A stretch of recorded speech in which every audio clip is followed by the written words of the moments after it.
할렐루야. 오늘도 변함없이 귀한 말씀의 자리, 은혜 자리에 나오신 우리 귀한 목자님들 주님의 이름으로 환영합니다.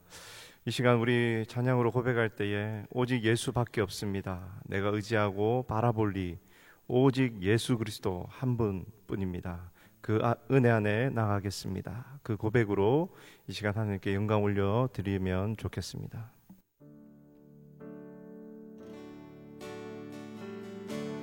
은혜 아니면 살아갈 수가 없네. 호흡마저도 다 주의 것이니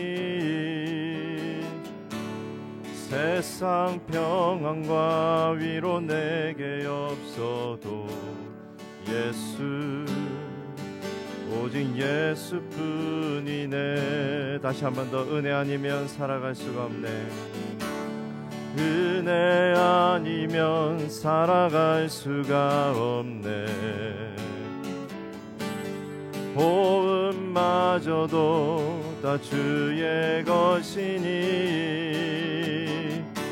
세상 평안과 위로 내게 없어도 예수 오직 예수뿐이네. 그 신계획 다 볼 수도 없고 작은 고난에 지쳐도 주께 묻기 나의 모든 삶 버티고 견디게 하시네. 은혜 아니면 살아갈 수가 없네. 나의 모든 것 다 주께 맡기니 참된 평안과 위로 내게 주신 주 예수 오직 예수뿐이네. 은혜 아니면 살아갈 수가 없네. 은혜 아니면 살아갈 수가 없네. 호흡마저도 다 주의 것이니 세상 평안과 위로 내게 없어도 예수 오직 예수뿐이네. 그 신계획 다 볼 수도 없고 작은 고난에 지쳐도 주께 묻기 나의 모든 삶 버티고 견디게 하시네. 그 신계획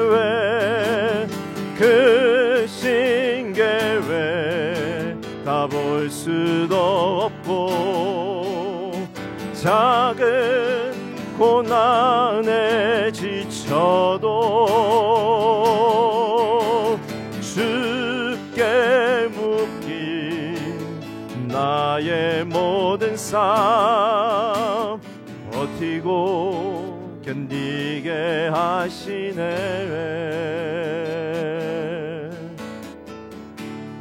은혜 아니면 살아갈 수가 없네.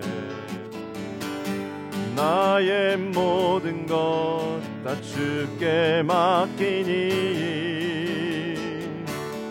참된 평안과 위로 내게 주신 주 예수 오직 예수뿐이네.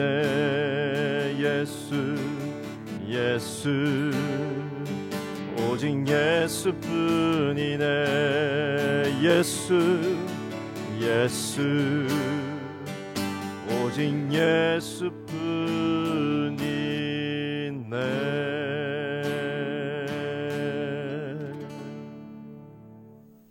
하나님 은혜와 사랑을 진심으로 감사합니다. 하나님 은혜로만 살 수 있는 존재임을 다시 한번 고백합니다.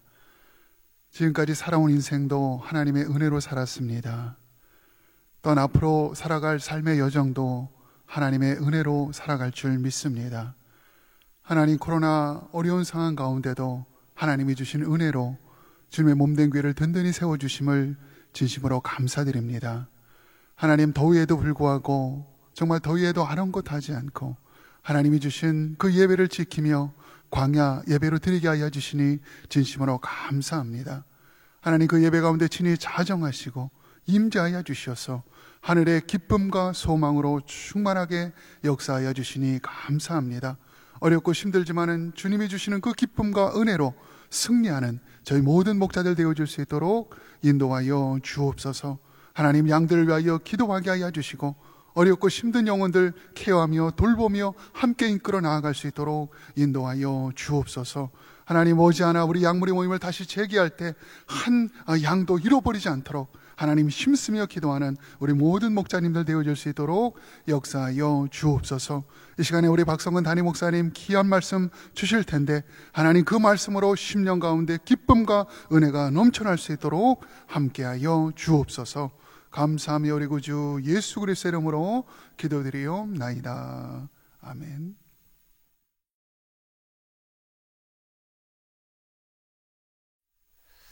할렐루야. 우리 목자님들 또 주 안에서 이렇게 만나 뵙게 돼서 너무 감사하고 또 기쁘기도 합니다. 벌써 8월 달입니다. 예년 같았으면 중보기도 축제로 뜨거울 그런 시기인데 그렇게 못함이 참 안타까운 면도 있습니다. 그럴지라도 또 가정에서 우리 성도들을 섬겨주시고 또 양무리 식구들을 위해 기도하신 여러분들 너무 감사하게 생각합니다. 건강 조심하시고 또 모두 승리하시기를 바랍니다. 오늘은 고린도 후서 7장 12절에서 16절까지는 말씀을 함께 보겠습니다. 제가 봉독해 드리겠습니다. 여러분께서도 함께 마음으로 따라오시기 바랍니다. 그런즉 내가 너희에게 쓴 것은 그 불의를 행한 자를 위한 것도 아니요 그 불의를 당한 자를 위한 것도 아니요 오직 우리를 위한 너희의 간절함이 하나님 앞에서 너희에게 나타나게 하려 함이로다. 이로 말미암아 우리가 위로를 받았고 우리가 받은 위로 위에 디도의 기쁨으로 우리가 더욱 많이 기뻐함은 그의 마음이 너희 무리로 말미암아 안심함을 얻었음이라. 내가 그에게 너희를 위하여 자랑한 것이 있더라도 부끄럽지 아니하니 우리가 너희에게 이런 말이 다 참된 것 같이 디도 앞에서 우리가 자랑한 것도 참되게 되었도다. 그가 너희 모든 사람들이 두려움과 떨므로 자기를 영접하여 순종한 것을 생각하고 너희를 향하여 그의 심정이 더욱 깊었으니 내가 범사에 너희를 신뢰하게 된 것을 기뻐하노라. 아멘. 기쁨도 전염이 됩니다. 이런 제목으로 말씀을 준비했습니다. 전염병이라고 하는 것은 병이 한 사람에게 머물지 않고 주변에 전달되어 가는 것을 말하죠. 이 전염이라고 하는 것을 영어로 contagious 한다 그렇게 이야기하죠. spread one person to another. 한 사람에게서 다른 사람에게서 전파되어 가는 것. 이것이 바로 전염이죠. 아시는 대로 코로나 바이러스는 전염성이 굉장히 스트롱합니다. 그래서 불과 몇 개월 사이에 전 세계 누적 환자 수가 1,800만 명을 넘어섰다고 합니다. 미국에만 466만 명, 그중에 캘리포니아에 50만 명이 확진자 수가 넘어갔습니다. 이 전염되는 것 굉장히 무서운 것입니다. 그런데 질병만 전염되는 것일까요? 꼭 그렇지는 않습니다. 사실은 거의 모든 것이 다 전염성을 갖고 있죠. 웃음도 전염이 됩니다. 한 사람이 웃으면은 옆에 있는 분들이 같이 따라 웃게 돼 있어요. 무드도 전염이 됩니다. 내가 좀 우울한 무드를 갖고 있으면 주변이 같이 어두워지게 되는 것입니다. 한 사람이 재채기 하면 따라하는 경우가 있잖아요. 특별히 유치부 성도분들 말씀 들어보면 어린이 하나가 울면 다 따라오는 이게 일종의 전염이라고 할 수가 있죠. 행복도 전염이 됩니다. 한 사람이 행복하면 주변이 같이 행복해지게 되는. 실제로 하버드 대학의 건강학자 한 분이 이런 발표한 걸 제가 보았습니다. 한 사람이 행복하면 반경 1.5km 이내 거주하는 사람들이 더불어 행복할 확률이 25%가 늘어난대요. 그러니까 한 사람이 행복하면 1.5km 반경 안에 있는 사람들이 같이 행복해질 가능성이 높아진다는 것입니다. 이걸 생각해 보면 우리가 가정에서 어떤 표정을 지으며 있느냐, 어떤 모습이 있느냐가 가족 전체에게 미치는 영향이 크다는 것을 알 수가 있죠. 크리스찬 삶도 마찬가지입니다. 우리 한 사람 마음속에 기쁨이 넘치고 감사가 있으면 주변이 같이 기뻐하고 감사하게 되는 것입니다. 이런 면에서 질병 같은 나쁜 것만 전염되는 것이 아니라 축복도 전염이 된다. 이 사실을 생각하고 오늘 본문의 주제를 보시면 좋겠습니다. 본문의 주제, 질병만 전염되는 것이 아니라 기쁨도 전염이 되기에 바른 동기와 헌신으로 사람들을 섬겨야 된다. 자, 본문으로 들어가셔서 오늘 본문은 고린도 교회를 위해 디도가 했던 역할에 대해 기록하고 있다. 디도가 어떤 인물인지 정리해 보라 그랬습니다. 일반적으로 디모데에 대해서는 많은 분들이 알고 계세요. 그런데 디도는 비교적 잘 알지 못하는 경우를 봅니다. 신약 성경을 봐도 디모데서는 2권이 있죠. 전서와 후서가 있고 양도 제법 많습니다. 그런데 디도서는 굉장히 짧죠. 3장밖에 안 됩니다. 그래서 보편적으로 사도 바울의 동력자 그러면 디모데를 주로 생각하지 디도를 생각하지 않는 경향이 있지만 사실은 디도의 역할이 굉장히 소중했다는 사실을 오늘 본문을 비롯해서 고린도서를 읽어보게 되면 확인할 수가 있습니다. 그래서 이 시간에 짧은 시간이지만 디도에 대해서 잠깐 정리를 해드리자면요. 첫 번째로 이 디도는 헬라인입니다. 이방인이었어요. 유대인이 아니고 이방인. 아마 안디옥 출신이 아닌가 그렇게 생각을 합니다. 디도서 1장 4절에 보게 되면 사도 바울이 이렇게 말을 했습니다. 믿음을 따라 나의 참 아들 된 디도라고 했어요. 이걸 보면은 바울에 의해서 예수님 만나고 사도 바울에게서 양육된 사람이 아닌가 생각해 볼 수가 있습니다. 두 번째 사실은 예루살렘 공회가 모였을 때 그때 바울과 바나바가 이 안디옥 교회를 대표해서 예루살렘 공회에 참석을 하게 되죠. AD 50년. 그때 디도가 같이 갔습니다. 같이 갔고 성경 기록에 의하면은 디도가 거기 같이 갔을 때 할례를 받지 않은 상태에서 올라갔어요. 그리고 공회가 끝날 때까지 할례를 받지 않습니다. 그 사실을 바울이 일부러 밝히고 있습니다. 갈라디아서 2장 3절에 보면 그게 뭘 의미할까요? 이 디도를 보라는 것입니다. 이것이 바로 대표적인 example이 된다. 할례를 받고 율법을 지키는 것이 구원의 조건이 아니라는 것을 잘 보여주는 example로 디도를 데려간 것을 볼 수가 있습니다. 세 번째로 이 디도는 바울의 동력자였습니다. 특별히 고린도 교회가 어려운 문제에 직면했을 때에 고린도 교회 문제를 푸는 키 역할한 것이 디도였다고 밝히고 있습니다. 사실은 고린도전서 16장 10절에 보게 되면 이 고린도 교회의 문제를 해결하기 위해서 디모데를 먼저 보냈습니다. 보냈는데 디모데가 고린도 교회를 갔다 왔지만 문제 해결 안 됐어요. 여전히 대력자들은 그대로 남아있고 교회 분열은 그대로 진행된 상태에 있었던 것입니다. 그랬는데 디도를 보내니까 해결이 됩니다. 지난주에 나눈 것처럼 디도가 눈물의 편지를 갖고 고린도 지역을 방문했을 때에 그 편지 때문에 다시 화목이 이루어지게 되고 교회가 하나님께로 돌아오는 역사가 일어나지 않았습니까? 이런 면에서 어떤 분은 이 디도를 뒤처리 전담 사역자 혹은 해결사 그렇게 부르기도 합니다. 남들이 처리하지 못하는 것을 그분이 가서 처리해주는, 또 남들이 남겨놓았던 찌꺼기 같은 것, 어려운 문제들을 본인이 가서 해결해주는. 그래서 디모데와 비교를 하면은 디모데에 비해서 지명도는 낮지만 역할은 더 큰 이런 역할, 이것이 바로 디도라고 이렇게 할 수가 있습니다. 나중에 디도가 이 그레데라는 지역에 가서, 섬입니다. 이 지중해에 있는 섬인데요. 이 그레데 지역의 교회를 담당하고 그레데 교회의 감독이 됐죠. 근데 사실 그레데 교회라는 이 지역도 아주 골치 아픈 지역으로 알려져 있습니다. 디도서에 그것이 잠깐 나와 있습니다만은 그레데 사람들이 악한 짐승 같고 배만 위하는 자들이다. 이걸 보게 되면 사실은 사역지 중에서도 흠지라고 말할 수 있어요.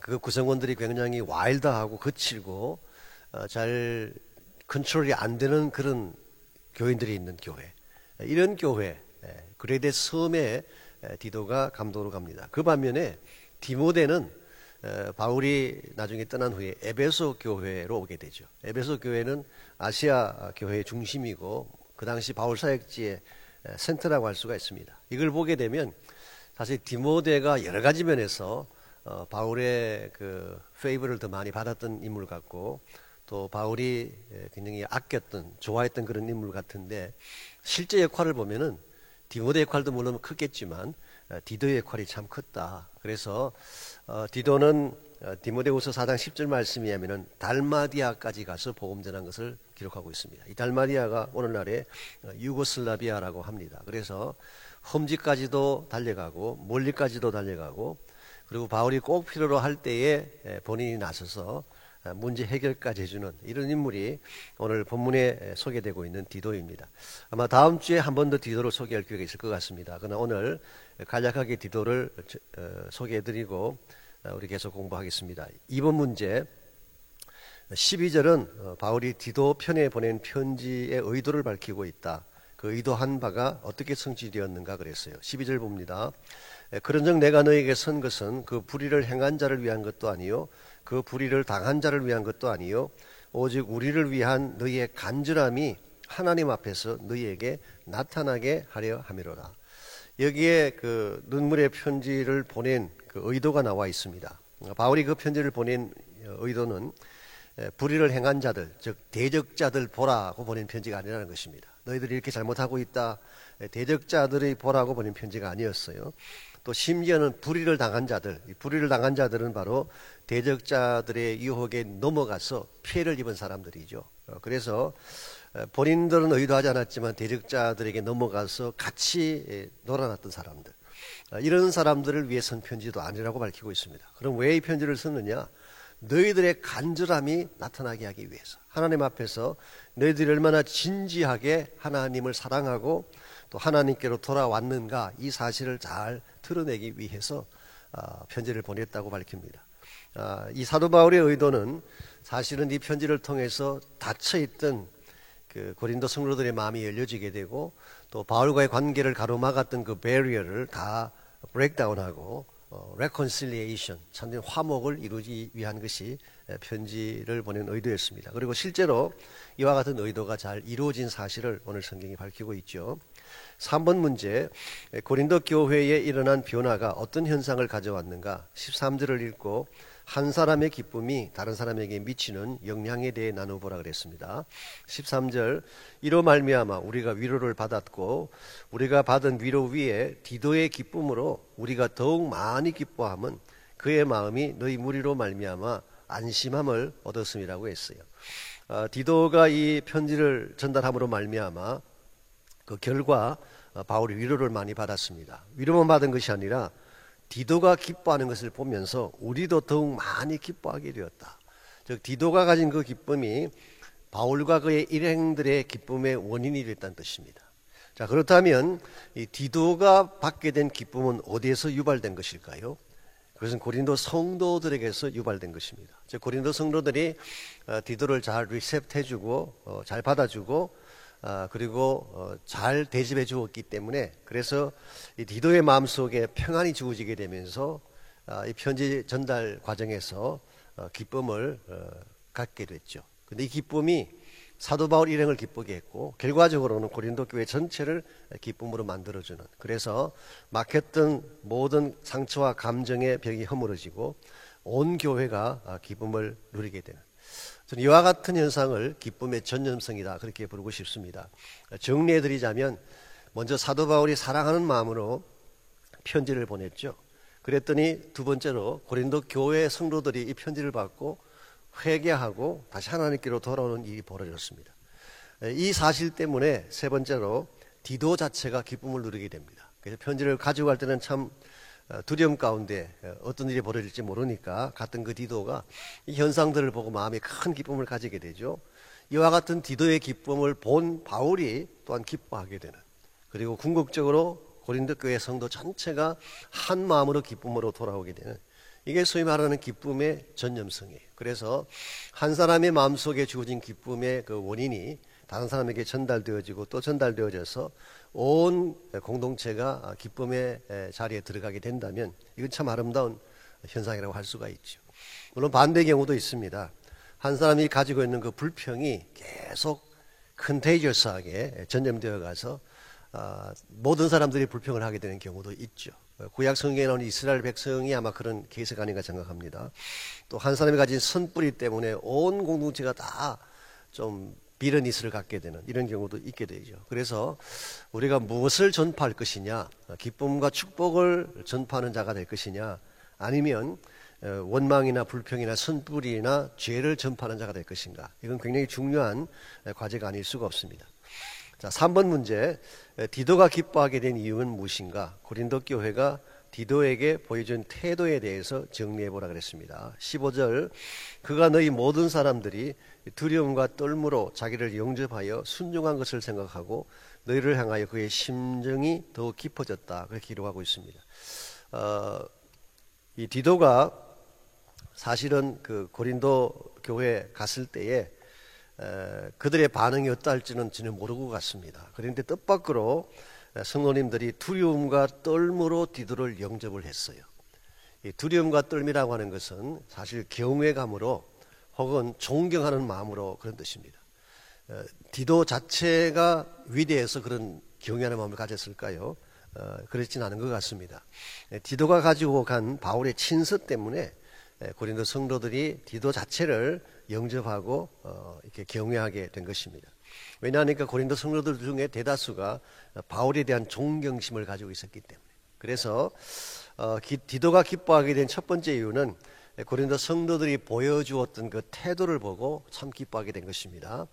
두 번째, 디도가 기뻐하게 된 이유는 그들의 순종을 보고, 오늘 본문에 순종한 것을 생각하고 그랬는데, 여기서 말하는 순종은 그들이 바울의 편지를 받은 후에 하나님께로 돌아온 사실을 말합니다. 회개하는 반응을 말하는 것이죠. 일반적으로 누구를 책망을 해보면요, 이 변명하든지 방하는 사람들이 있어요. 그게 일반적인 반응이죠. 이 나쁜 이야기를 해주면은 좀 책망하는 이야기를 하게 되면 대다수가 이렇게 변명을 하려고 하고 자기를 디펜드하려고 그렇게 하는데, 고린도 성도들은 이 책망의 편지를 보냈는데 오히려 그것을 잘 수용하고 순종한 것입니다. 이걸 보면 한 가지 유추해 볼 수 있는 것이 있습니다. 단순히 편지 한 통 보낸 것이 그들 전체를 변화시켰을까요? 그렇게 생각하기는 좀 무리가 있습니다. 지금까지 적대 관계에 있고 문제의식을 가지고 있던 그 교회가 편지 한 통 딱 받고 갑자기 변화된다, 이건 조금 무리하지 않는가 생각합니다. 그래서 제 개인 생각은 아마도 편지를 보내기 전에 바울이 기도를 많이 한 것 같습니다. 그래서 밤낮으로 그 고린도 성도를 생각하면서 그 교회의 화목을 생각하면서 기도를 했는데, 그 기도의 결과가 사실은 이 편지 전달 과정에서 나타난 것입니다. 그래서 사실 우리가 어떤 위기를 해결할 때도 마찬가지입니다.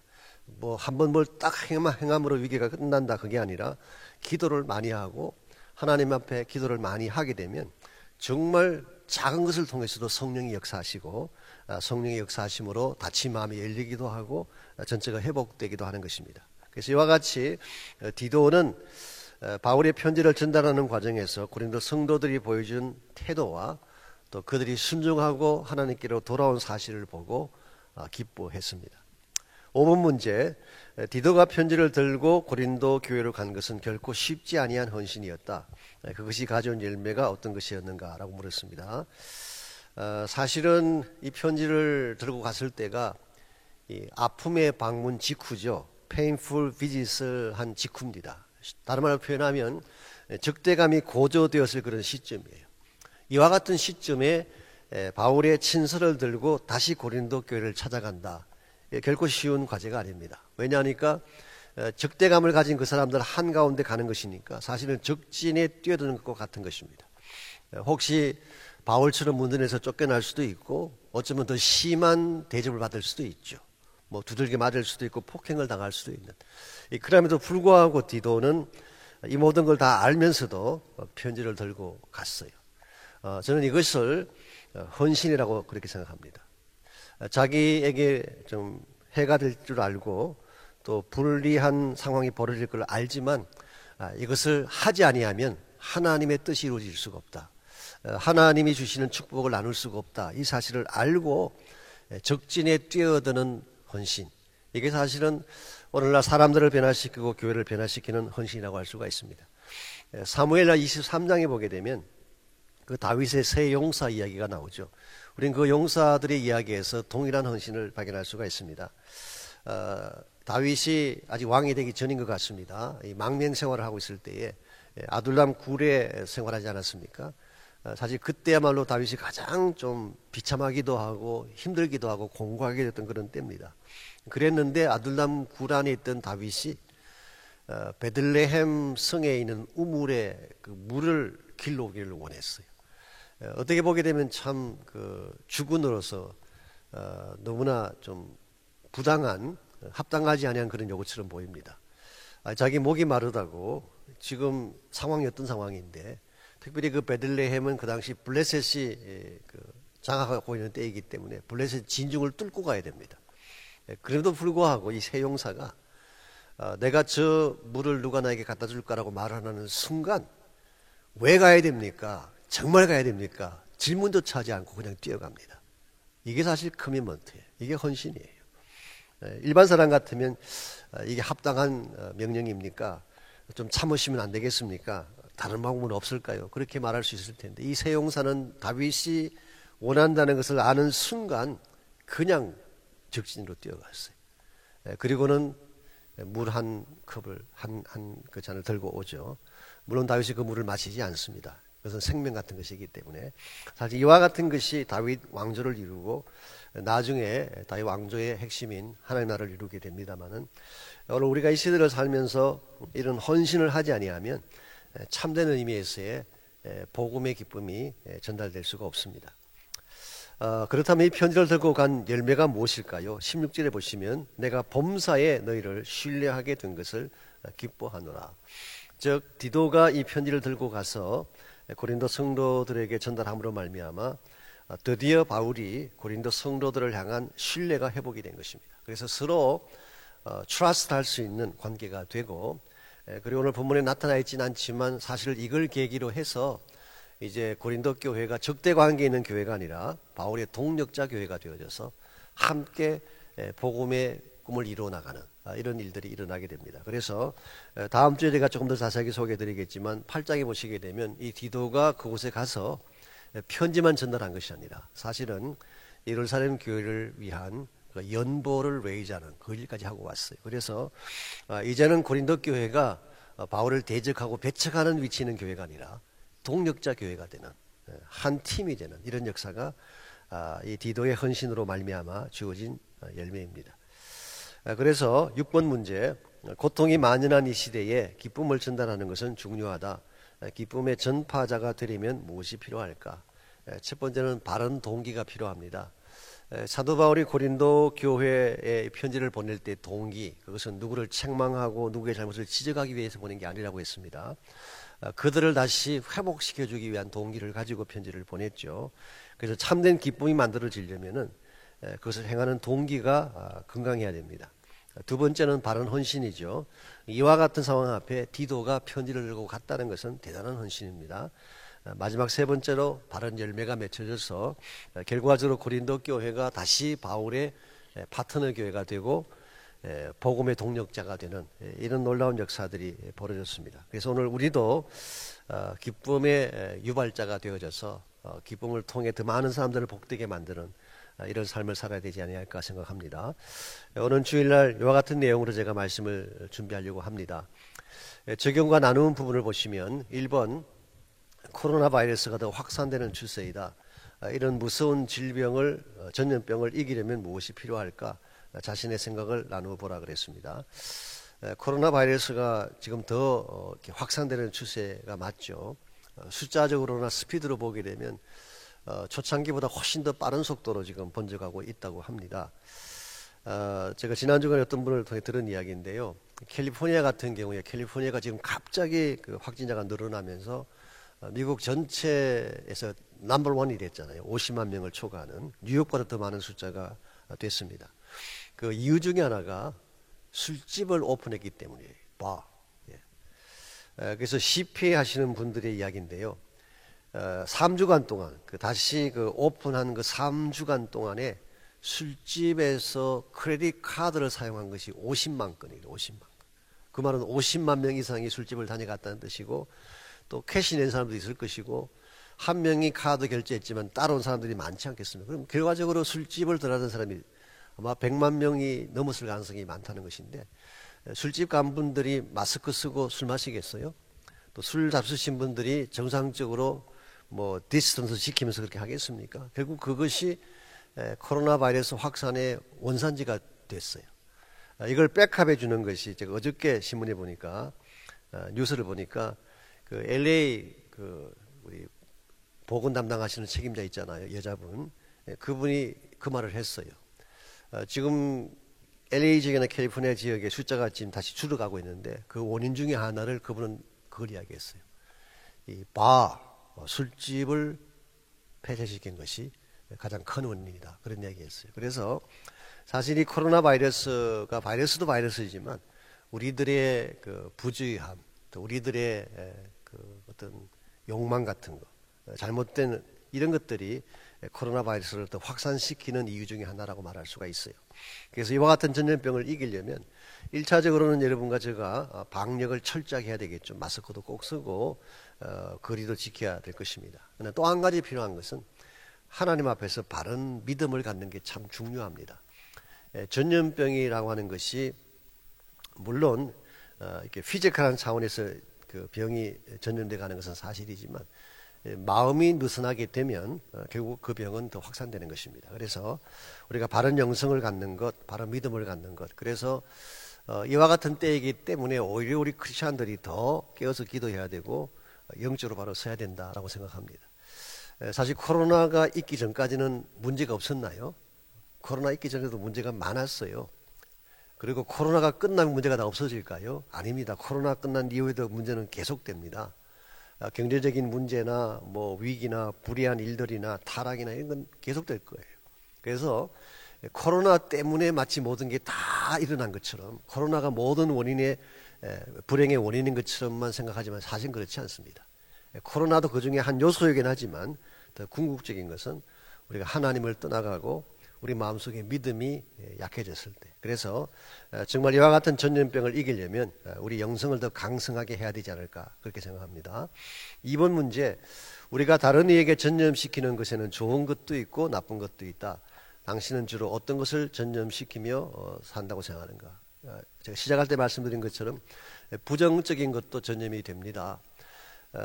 이 사과 박스에 썩은 사과 하나가 있으면 금방 다 썩게 되잖아요. 마찬가지로 여러분이 어떤 그것을 전염시키느냐, 여기에 따라서 여러분 주변이 달라지게 되죠. 그래서 할 수만 있다면 우리 기도를 전염시키고 성령 운동을 전염시키고 기쁨과 감사를 전염시켜야지 불평이나 세상적인 것을 전염시켜서는 안 될 것입니다.